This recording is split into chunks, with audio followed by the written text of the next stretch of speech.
안녕하세요. 남윤희 선생님입니다. 오늘은 각기둥과 각불에 대해 공부를 해보도록 하겠습니다. 각기둥과 각불, 이 아이들은 모두 입체도형이거든요. 자, 여러분 도형은 크게 두 가지로 나뉩니다. 평면도형과 입체도형으로 나뉘는데요. 자, 평면도형은 우리가 알고 있는 다각형 있죠? 뭐 사각형, 삼각형, 오각형 이런 다각형, 그리고 원 이런 아이들을 우리가 평면도형이라고 하고요. 이 평면도형을 제외한 나머지 모든 도형들이 다 입체도형이라고 할 수가 있습니다. 바로 그 입체도형 중에 두 가지 각기둥과 각불을 오늘 이 시간 알아보도록 하겠습니다. 자, 먼저 우리 각기둥부터 보도록 할 텐데요. 여기 써 있어요. 같이 한번 읽어볼게요. 위와 아래에 있는 면이 서로 평행하고 합동인 다각형으로 이루어진 기둥 모양의 입체도형이라고 되어 있습니다. 자, 선생님이 이 각기둥을 보여드리도록 할 텐데 바로 이제 이 녀석이 각기둥이에요. 지금 보시면 위와 아래 요 면이 평행하죠. 자, 이 평행한 두 면을 우리가 이제 밑면이라고 부르도록 할 건데요. 자, 이 평행한 두 면이 있고요. 그리고 얘네들이 사이즈랑 모양이 똑같아요. 합동이어야 합니다. 그 다음 조건 하나가 더 있어요. 바로 다각형이어야 한다라는 거죠. 지금 이 아이는 사각형이고요. 자, 그리고 또 하나 보여드릴게요. 이 아이는 이 밑면의 모양이 삼각형으로 이루어져 있습니다. 다각형이죠. 하나 더 볼까요? 자, 이 각기둥은 밑면의 모양이 육각형입니다. 바로 이런 아이들을 뭐라고 한다? 각기둥이라고 한다. 자, 여러분들이 이제 이 각기둥을 배우고 나면 누군가가 우리에게 각기둥이 뭐예요? 라고 하면 그거 있는데 이렇게 말씀하시면 안 돼요. 그 있잖아요. 막 이러면서 이러시면 안 되고 정확하게 각기둥을 설명하실 수 있어야 됩니다. 뭐라고 했죠? 위와 아래에 있는 면. 지금 보시면 여기 위와 아래에 있는 면이 있죠? 이 두 면이 서로 자, 여기 동그라미 평행하고 합동인 다각형으로 이루어진 기둥 모양의 입체도형이다라고 정확히 설명하실 수 있어야 되겠습니다.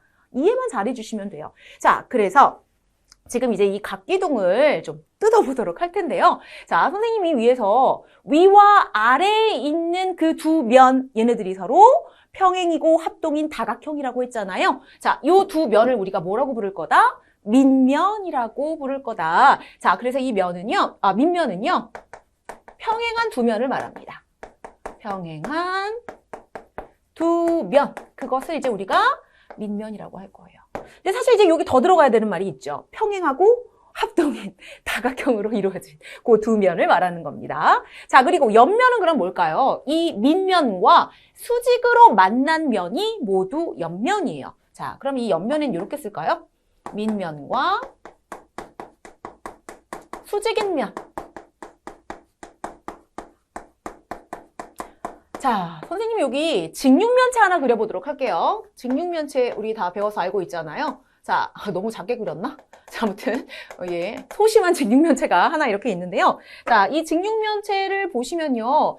두 면 어때요? 평행하죠? 앞뒤 두 면도 평행하고요. 좌우 두 면도 평행하고 합동이고 직사각형입니다. 그러니까 이 직육면체의 경우에는요. 모든 면들이 다 밑면이 될 수 있다라는 것도 추가적으로 기억해 주시면 좋겠고요. 그리고 하나 더.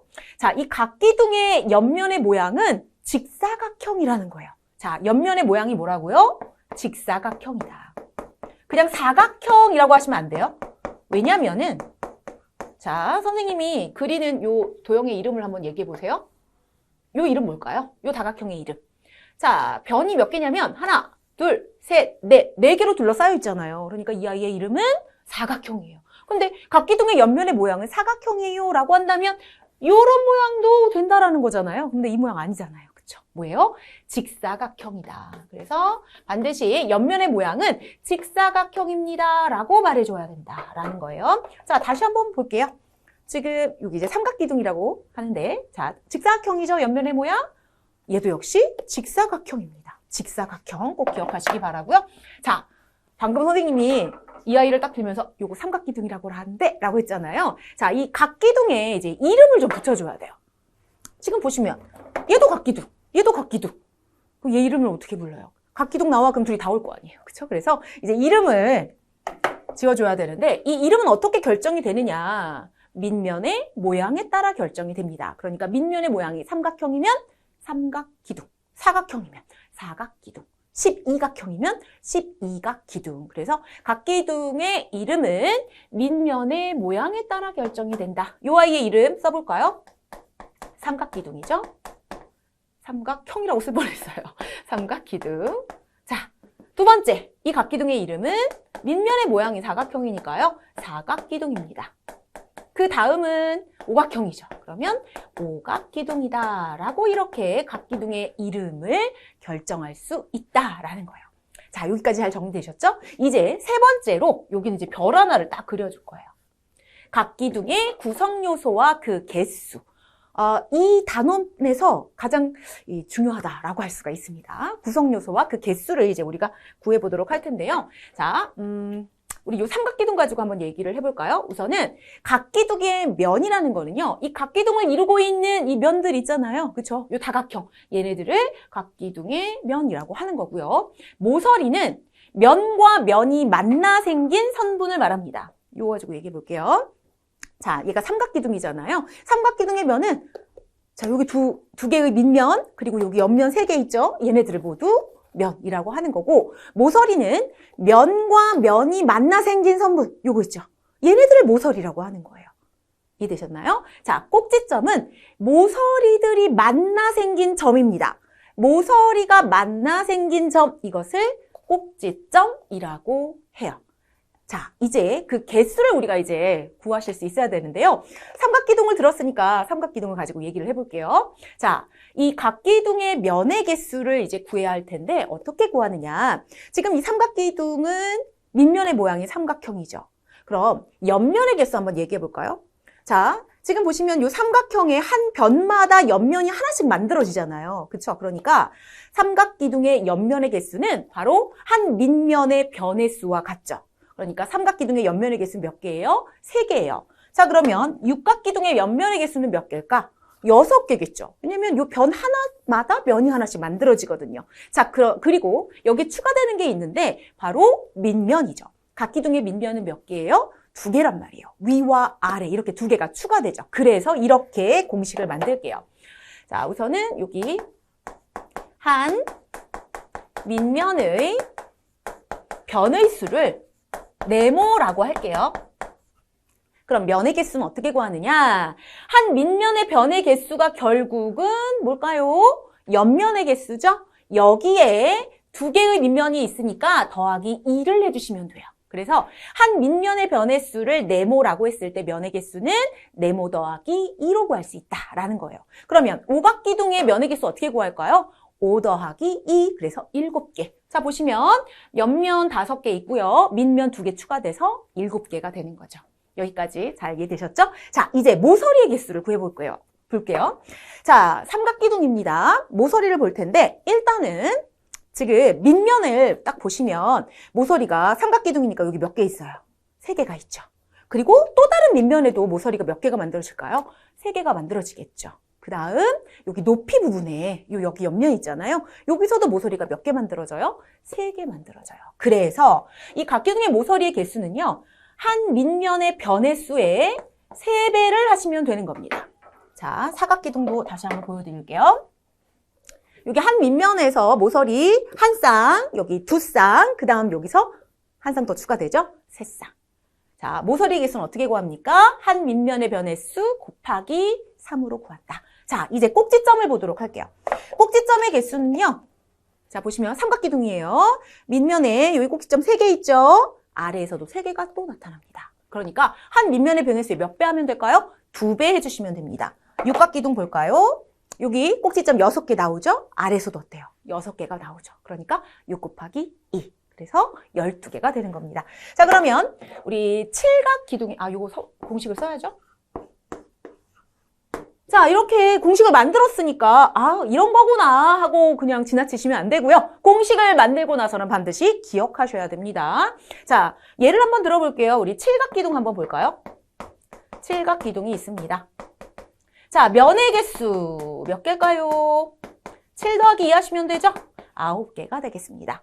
모서리의 개수는 7 곱하기 3배 3, 21개예요. 자, 꼭지점 수 구해볼까요?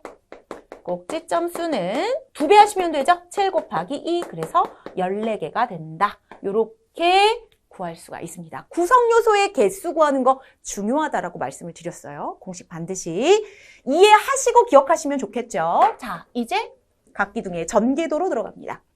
자, 여러분 전개도는 우리 이미 그 직육면체, 정육면체 전개도를 배우셨기 때문에 전개도가 뭔지는 다 알고 계실 거예요. 전개도는 이 입체 도형을 펼쳐놓은 그림이에요. 그래서 각기둥의 전개도는 각기둥의 모서리를 잘라서 펼친 그림이다. 뭘 잘랐다고요? 모서리를 잘라서 펼친 그림이다 라고 했습니다. 자, 그러면 어느 모서리를 잘랐느냐에 따라서 전개도의 모양은 달라질 수 있다라는 것도 기억하셔야겠고요. 자, 지금 이게 누굴까요? 네, 사각기둥이죠. 자, 이 사각기둥의 모서리를 지금 보면 이렇게 잘라놨어요. 펼칠게요. 우다다다다다. 자, 이렇게 펼쳐놓은 이 그림을 뭐라고 한다? 전개도라고 한다. 그래서 이제 여러분들이 이 전개도를 이제 그리실 수도 있어야 되거든요. 근데 그려보세요라고 하면 이제 학생들마다 좀 다른데 자신 있게 잘 그려내는 친구들도 있지만 이거 어떻게 그려야 되지? 막막해하는 친구들도 좀 있습니다. 자, 그래서 좀 팁을 드린다면 지금 보시면 이 각기둥은 전개도를 이렇게 차라락 펼쳐서 이렇게 보시면 얘네들이 뭘까요? 밑면이죠. 그리고 이 녀석이 뭐예요? 옆면이에요. 각기둥의 그 옆면은요, 펼쳐놓으면 직사각형입니다. 자, 보세요. 요거 지금 직사각형이죠? 제가 육각기둥도 보여드릴게요. 육각기둥도. 자, 모서리를 잘라서 펼치잖아요? 그러면, 짜자잔. 자, 옆면의 모양이 뭐예요? 길다란 직사각형이죠. 가로 길이가 긴 직사각형입니다. 그래서, 팁을 드린다면 먼저 옆면을 그리셔도 돼요. 지금 이 녀석을 한번 그려보도록 할 텐데 길이를 한번 줄까요? 여기를 3, 여기를 2. 그럼 여기를 얼마로 할까요? 여기를 4라고 해야겠다. 4cm, 2cm, 여기를 3cm라고 할게요. 자, 그러면 뭐부터 그리라고요? 옆면부터 그려도 되고 아니면 밑면부터 그려도 되는데 옆면부터 그려보세요라고 했으니까 옆면부터 그냥 그릴게요. 자, 길쭉하게 그리시면 돼요. 일단 옆면이니까 이렇게 길쭉하게 먼저 딱 틀을 잡아 놓는 거죠. 그리고 자, 보시면 요 둘레가 바로 이 옆면의 가로의 길이와 같거든요. 자, 그럼 보세요. 4cm가 있잖아요. 그럼 4cm를 끊어야죠. 여기가 4cm. 그 다음 얼마예요? 2cm. 여기가 2cm. 그 다음 또 얼마죠? 4cm. 끊어주시면 돼요. 4cm. 그 다음 다시 2cm짜리가 와야겠죠? 이렇게 마무리 됐습니다. 자, 옆면이 완성이 됐고요. 이제 뭘 그려야 될까요? 밑면 2개 있어야 되잖아요. 그런데 이제 모양을 다양하게 사실 그릴 수 있어요. 선생님은 이제 밑면 하나를 여기다 그릴게요. 여기는 당연히 점선으로 들어가야 됩니다. 실선은 잘린 모서리고요. 그리고 점선은 접히는 부분이에요. 그래서 여긴 당연히 이제 점선 처리해 주셔야 되고요. 아니면 이렇게 이제 다음 밑면을 여기 쌍둥이처럼 똑같이 딱 이렇게 정직하게 그리셔도 되지만 이 아이의 위치를 좀 다르게 그려도 되죠. 이걸 가지고 그리셔도 돼요. 이렇게 그리셔도 되죠. 이렇게. 됐나요? 자, 여러분들이 주의하실 건 뭐냐면요. 맞닿는 그 모서리, 그 선분의 길이가 같아야 된다는 겁니다. 자, 여기 당연히 마주보고 있으니까 4cm죠? 그럼 여기도 얼마? 4cm가 돼야 되고, 여기는 2cm가 돼야 되고요. 여기 당연히 4cm겠죠. 자, 이렇게 각기둥의 전개도를 그려볼 수 있겠습니다. 자, 이제 각불로 들어가 보도록 할게요. 각기둥은 우리 뭐라 그랬죠? 각기둥. 자, 얘기해 볼까요? 위와 아래에 있는 면이 서로 평행이고 합동인 다각형으로 이루어진 기둥 모양의 입체도형이라고 했습니다. 자, 이제 각불 보는데요. 각불은 뿔이잖아요, 뿔. 그럼 뭔가 뿔 모양인가 보다. 맞습니다. 밑면은 다각형이고요. 옆면은 삼각형인 뿔 모양의 입체도형을 각불이라고 해요. 각불을 보여드릴게요. 짜잔. 너무 귀엽지 않습니까? 삼각불입니다. 네. 자, 보시면 밑면은 여기 삼각형이잖아요. 그러니까 다각형이 맞아요. 그리고 옆면의 모양을 보시면 삼각형입니다. 자, 하나 더 보여드릴게요. 이 아이도 우리 왜 피라미드 있잖아요. 네, 그거 생각하시면 돼요. 밑면을 보시면 사각형, 다각형이 맞죠? 그리고 옆면이 모두 다 삼각형으로 이루어져 있습니다. 자, 이 아이를 뭐라고 한다고요? 각뿔이라고 한다. 그럼 각뿔이 뭐예요? 라고 하면 그 뿔이요 라고만 말하시면 안 되겠죠? 자, 밑면은 동그라미 다각형이고 옆면은 삼각형인 뿔 모양의 입체도형이라고 설명해 주시면 되고요. 자, 여기서 잠깐 우리 각기둥 얘기할 때 옆면의 모양이 어떤 모양이라고 그랬죠? 직사각형이라고 했죠. 그런데 이 각뿔은 선생님이 저기서 왜 옆면의 모양을 사각형이라고 하면 절대 안 돼요. 직사각형입니다 라고 강조를 했더니 그럼 각뿔의 옆면은 이등변 삼각형이요. 또는 직각삼각형이요. 이렇게 또 잘못 기억을 하시는 친구가 있어요. 자, 각뿔은요, 옆면은 그냥 삼각형이라고만 하셔야 돼요. 왜냐면 이등변 삼각형이 아닌 삼각형도 나올 수 있거든요. 각뿔의 경우엔. 그래서 각뿔의 옆면은 그냥 삼각형이다라고 해주셔야 맞습니다. 기억하시기 바래요. 자, 각뿔이 하나 나와 있는데요. 이 각뿔의 이름도 각기둥처럼 밑면의 모양에 따라 결정이 돼요. 지금 이 각뿔의 이름은 뭘까요? 밑면이 얘거든요. 그럼 뭘까요? 삼각뿔입니다. 자, 밑면의 모양이 사각형인 이 아이의 이름은 사각뿔. 밑면의 모양이 오각형이라면 오각뿔. 기억하기 쉽겠죠? 자, 그래서 보시면 이제 밑면은요, 이렇게 바닥에 닿은 면 있죠. 면, 니은, 디귿, 리을을 이제 밑면이라고 하고, 그리고 밑면을 제외한 나머지 면을 모두 이제 옆면이라고 할 수 있습니다. 그러니까 각기둥은 밑면이 2개였지만 각뿔은 한 개구나라는 것도 기억하셔야 되겠고, 자, 그리고 이 옆면을 이제 쭉 정리를 했어요. 그죠? 밑면을 제외한 나머지 면. 자, 이제 우리 각뿔의 특징 중에 하나가 뭐냐면 각뿔의 꼭지점이라는 것이 있어요. 자, 보시면 이 옆면의 공통인 꼭지점이 요 기역점이죠. 요 점을 우리가 특별하게 뭐라고 부른다? 위에다가 써드릴게요. 각뿔의 꼭지점이다. 각뿔의 꼭지점. 각뿔의 꼭지점이 뭐예요? 옆면의 공통인 꼭지점이다. 옆면이 삼각형이잖아요. 옆면에 있는 이 삼각형들의 공통이 되는 꼭지점을 각뿔의 꼭지점이라고 하고, 하나 더. 이 각뿔의 꼭지점에서 밑면의 수직으로 그은 이 선분의 길이를 바로 이 각뿔의 높이라고 합니다. 선생님이 앞에서 이 각기둥의 높이를 말씀 안 드린 것 같아요. 각기둥의 높이는요, 두 밑면 사이의 거리입니다. 이게 이제 밑면이잖아요. 그러면 각기둥의 높이는 두 밑면 사이의 거리가 높이가 된다. 요거 같이 기억하시기 바라고, 각뿔의 높이는 각뿔의 꼭지점에서 밑면의 수직인 선분의 길이. 이렇게 기억하시면 되겠습니다. 자, 이제 각뿔의 구성요소의 개수 볼게요. 각기둥의 구성요소의 개수와 마찬가지로 이 각뿔의 구성요소의 개수도 당연히 중요하겠죠. 자, 가볼게요. 면은 이 각뿔을 구성하고 있는 이 모든 면들을 다 면이라고 합니다. 자, 그럼 이제 개수를 보도록 할 텐데, 역시나 여기서도 이 각뿔의 밑면의 변의 수를, 얘는 좀 세모라고 할까요? 우리 세모? 자, 밑면의 변의 수를 세모라고 할게요. 그렇다면 지금 얘가 사각뿔이잖아요. 사각뿔의 옆면의 개수가 몇 개인지 한번 보실래요? 몇 개예요? 4개죠. 바로 밑면의 변의 수와 옆면의 개수는 같습니다. 각기둥과 마찬가지예요. 자, 그런데 이 각뿔은 밑면이 몇 개라고 했죠? 1개요. 그럼 하나만 더 추가하면 되잖아요. 그죠? 옆면에 밑면 하나 추가하면 됩니다. 그래서 면의 개수는 밑면의 변의 수에 하나를 더하시면 됩니다. 자, 꼭지점으로 넘어가 보도록 할게요. 사각뿔의 꼭지점 밑에 4개가 있습니다. 밑면에서 4개가 나오죠? 그리고 뭐 하나 추가돼요? 각뿔의 꼭지점이 하나가 추가되죠. 그러면 밑면의 변의 수에 얘도 1 더하면 되겠네요. 그렇죠?